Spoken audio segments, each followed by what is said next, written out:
What is up, my YouTube family? Dominick Barbato here. I've taught people for the last 5 to 6 years how to start and scale their vending business with multiple hundred videos all across YouTube, as well as growing my own vending machine business for the last decade to multiple 6 figures every single year for basically the last 4 years. So I want to break down this video for anyone who's just scouring the internet, how to start a vending business in the quickest way possible. These are the 7 steps you need to know, and make sure you stick around for step 4 because it's the most important. But do me a quick favor before we jump in, hit that like button, hit that subscribe button, leave a comment down below about something interesting you found in this video. I'm responding to all comments, but let's get started with step 1, which is as simple as it is. Pick your niche and master it. So this goes back to simply when I started my vending business. I wanted to start the cheapest, quickest, easiest, most profitable way. And at the time, a decade ago, these machines were my way in. 12 used plastic junk Vendstar machines. This company actually went down for a Ponzi scheme, which is the craziest thing. But I started with these machines. I got a couple of them ready to go, had to clean them up because they were used off Craigslist, $440.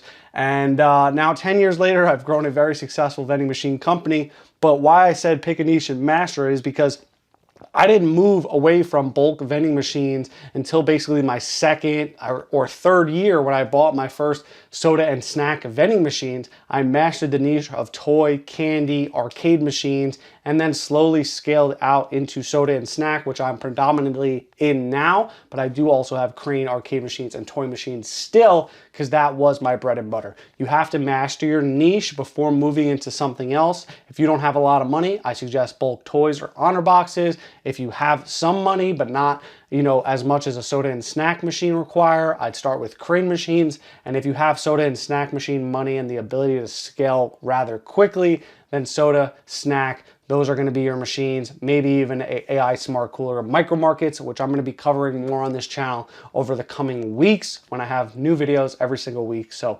stay tuned. And that's basically step 1. So step 2, I've mentioned a lot, and I don't think it has been mentioned enough for what this business really is.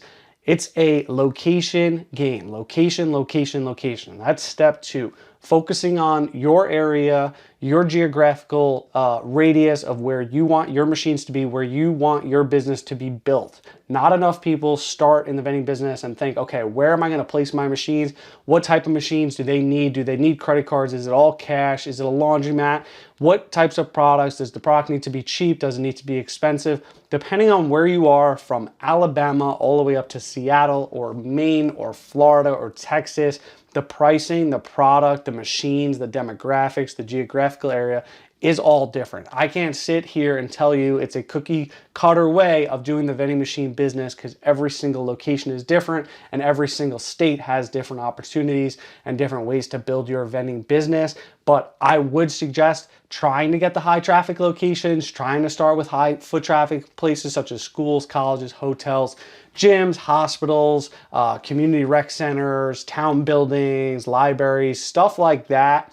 I think is harder to get when you're just starting your vending business. But if you brand yourself well, if you've watched a bunch of videos from Dominick Barbato on YouTube, then you would know that basically every location has opportunity, but the difference between a vending machine collecting dust and having you lose money and a vending machine making, hundreds of dollars a day, $50 a day is all about where you place the machine, the types of products, and the location.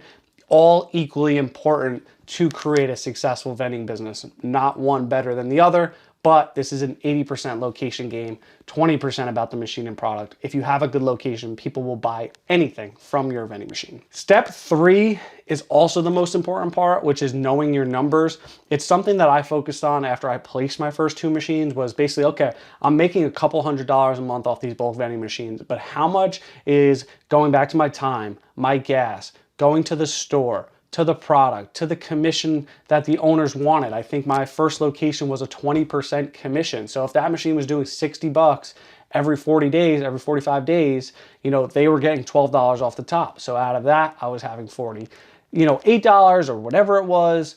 And I had to calculate down to the penny of you know, if I'm vending out 8 peanut M&Ms, it's costing me 8 or 9 cents, which isn't the case anymore. I think to vend 8 peanut M&Ms out of a quarter is actually not profitable. But when I started, peanut M&Ms, you could get them for $7 for the big Tupperware at Costco. I think they now go for $16 or $17. So different game, and we're talking almost a decade ago now. But knowing your numbers, the main point of this step is basically knowing your numbers. If you have vending machines already, do you know how much they make net profit, or do you just go off of the gross margin and say, okay, my machine makes $3,000, $4,000 every single year. How much are you really making? Because a vending machine that only makes a couple $1,000s a year, as I've learned, as many people learn, is not going to be the most successful account. You need accounts that can do $1,000 a month, $2,000 a month, and beyond that, to really feel the success of the vending machine industry. Because if you have a machine only doing a couple $100, yeah, it might work for you in your area, your town. And if the machine was cheap enough, it might work. But are you really making as much as you want to with machines for the amount of effort it takes to keep these machines stocked full and having customers happy? So knowing your numbers is important. If your average machine nets $250 a month, which is not a bad account at all, 10 machines means $2,500 a month, and that's $30,000 a year.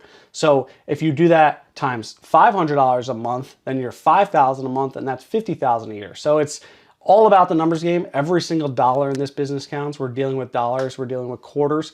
So keep that in mind. You can't scale what you don't measure. I think that's the most important thing to know. And knowing your data is like knowing what your favorite snack is at the end of the day. So step 4, very important as mentioned, and that's building your business back end. So many people start in the vending business, they buy a machine, they think, oh, I'm gonna make so much money off of this one machine, I'm gonna make so much money, I'm gonna have 20,000 vending machines. Made up a random number, but sure, maybe you could do that. And I applaud you in your ambition, but have your ambition matched with your kind of effort, your action, your ability, what you can actually do in the here and now in the present moment. Most vending operators treat it like a hobby, but if you want real growth, you got to build a real foundation. And this is where today's sponsor comes in. Doola is your business in a box for vending operators. Something I haven't seen for vending operators in a long time. They handle everything from forming your US LLC, getting your EIN number, which is super important to have a bank account, register everything with your telemetry, which are your cashless machines, opening your business bank, and even managing bookkeeping and taxes. You'll avoid all the fees that come with this stuff. You'll even get VIP perks like cash back on business tools that they offer a bunch of premium tools, premium support to help you grow your vending business. I think it's a awesome website that I am now currently using. And if you want to use it, I highly suggest if you're just starting or scaling, this is going to be save you a lot of time and energy in the back end. Click the link down below, use code Dominick10 for 10% off. It's 100% risk-free with a money-back guarantee before you buy your next machine to set your business up the right way.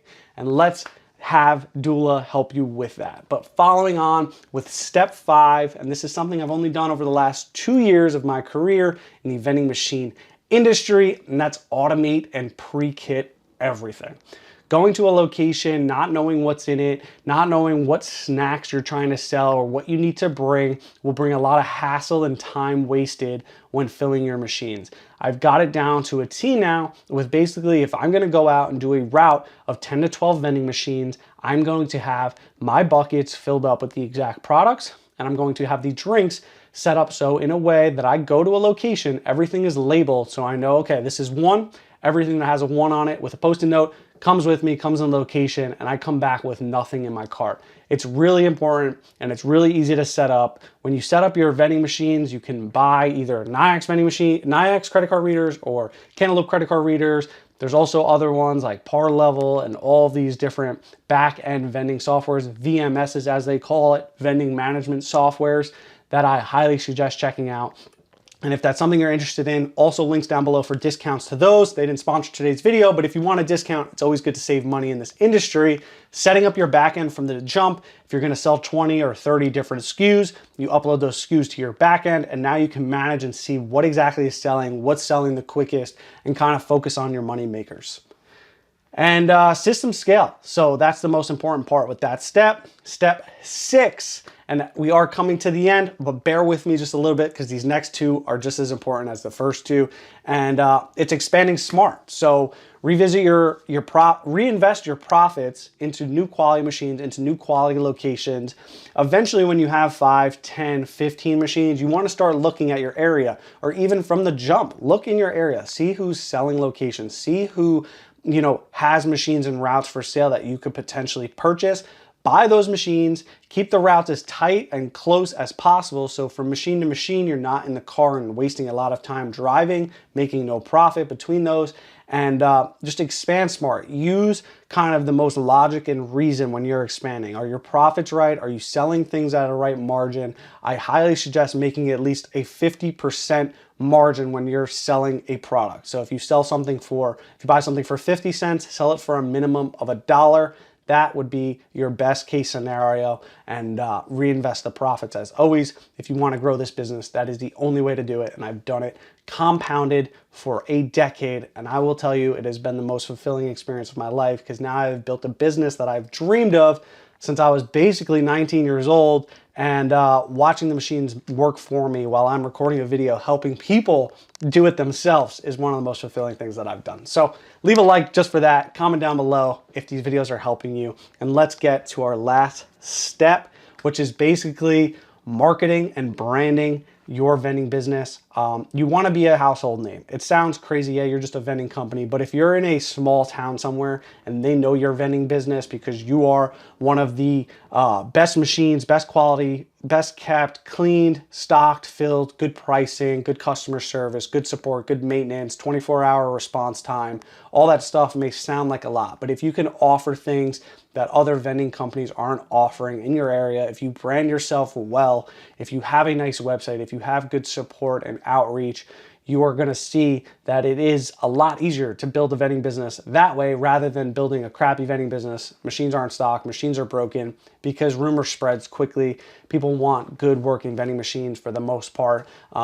If they're not stocked one day, sure. Or is it going to make a difference? No. But for you, what are you building? What is your legacy? What is your brand behind your vending machines?